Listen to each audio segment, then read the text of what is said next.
What's going on, everybody? This is JoshDH, and welcome to my hard mode world, which is now going to become my medium core world. Let's talk about that. So I've been having a blast streaming and playing using AJ's hard mode kind of rule set, and it's been so much fun. But as I've been going, I've been realizing, I want to maybe change it up a bit, do something that's maybe not as hard, gives me a little more freedom, and that's what I'm doing going forward. And I'm calling it medium core. So what is medium core? Well, I'm so glad you asked. Let's jump in. You'll see the similarities to AJ's hard mode rules, and you'll see the changes I've made. First up, some things that are the same. You got to start off building the wishing well as soon as possible, as well as the bulletin board. Once you get that wishing well up and running, you need to get your money together and set the dangerous wish. So you'll see here, we are a dangerous wish, and I can't change it if I wanted to. Is that still hard? Yes. But it makes it a challenge, it makes it fun, it makes it very exciting. You'll see over here I also have the bulletin board up. Speaking of the bulletin board, you have to do tasks almost every day. So this is a change from AJ's rule set. You have to do tasks on every day except Saturday. Saturday, you can choose to do whatever the heck you want. Other things still apply, like how you sell and if you die and all that jazz, and we'll get to that. But it's nice to have a day off. Now, if you choose not to do your tasks on Saturday, that's fine. But if it's still on that board on Sunday, you gotta do it then.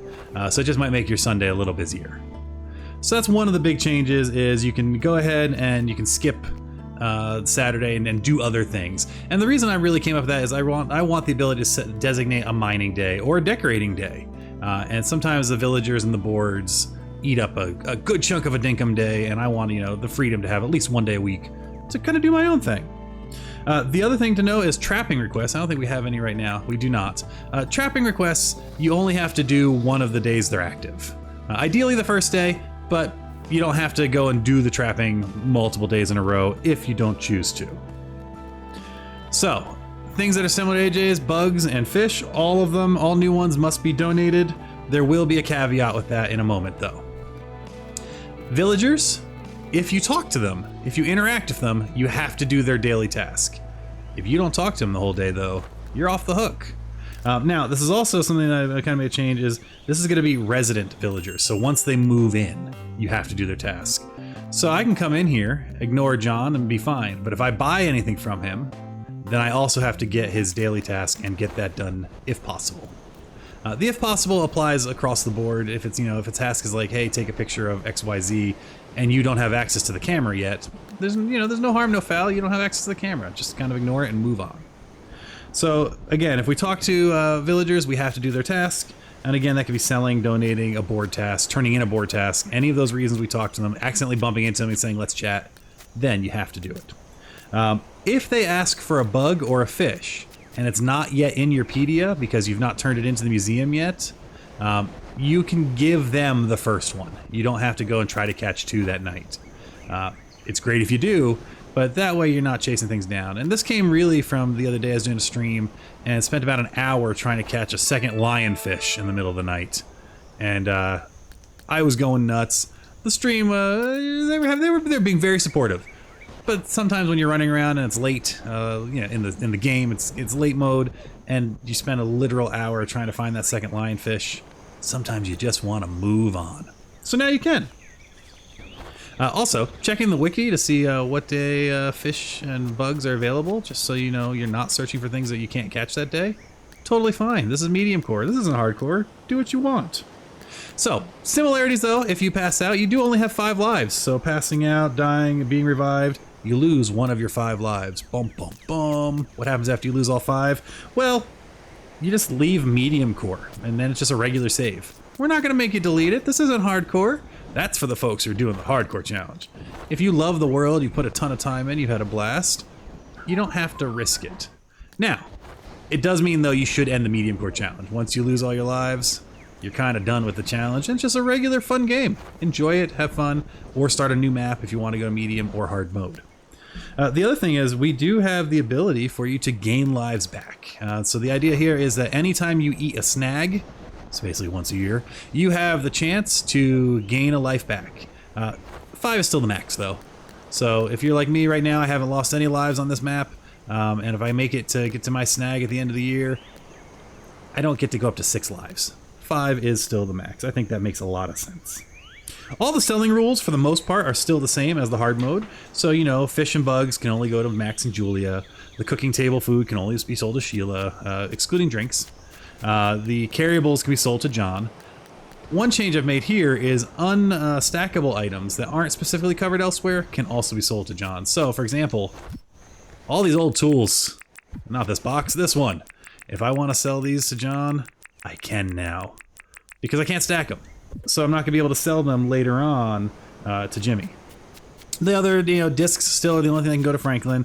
And then everything else that is stackable that hasn't been, accounted for elsewhere does have to go to Jimmy. That hasn't changed. I like the challenge of the selling. I like the squeeze of early money. It really forced me this run to go into early hunting or trapping. That was really fantastic and worked quite well. In terms of other kind of new rules I added building rules. And so this for me is just kind of forced me to try to start decorating more. I wanted a reason to. So anytime I put down an actual building, not tents, but a building, it has to be built on a foundation that isn't dirt. And then we can extend it out. So for example, we come over to the museum, we can see it has concrete slabs. I think we go over to John's, we'll see he's on hardwood. It forces me to make sure I'm doing a little more than just plopping a building down and moving on. Additionally, once you put a foundation down, as soon as possible, you should try to connect it by a road. The road can be anything that isn't just plain dirt. So right now, it's going to be the gumwood path. Eventually, it will probably be concrete, because I really like the concrete paths and concrete roads. The next step of that, also, of our decorating rules, is you want to make sure that you're putting dunnies out behind residential buildings. We're building infrastructure here. People need to use the restroom. So any of the residential buildings, any of the homes, as well as the restaurant should have dunnies. And then we also like to make sure when we're building these roads, we want to make sure we're decorating them. So we're going to be getting lighting and seating installed along the roads, and maybe even some flowers, just to kind of get that decorated feel going and kind of decorate as we go, which is a different play style for me and one of the reasons I added it. And then finally, in the ways you quote-unquote win medium core, they are the same end goals for the most part that AJ offered in hard mode, but you only have to complete 5 of them. That's it.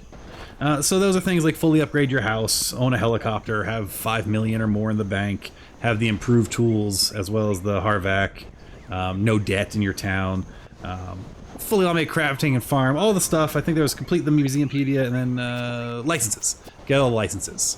You will notice in neither case do you have to have 5 hearts with everybody. It's good if you do, but that's not part of this version of the challenge.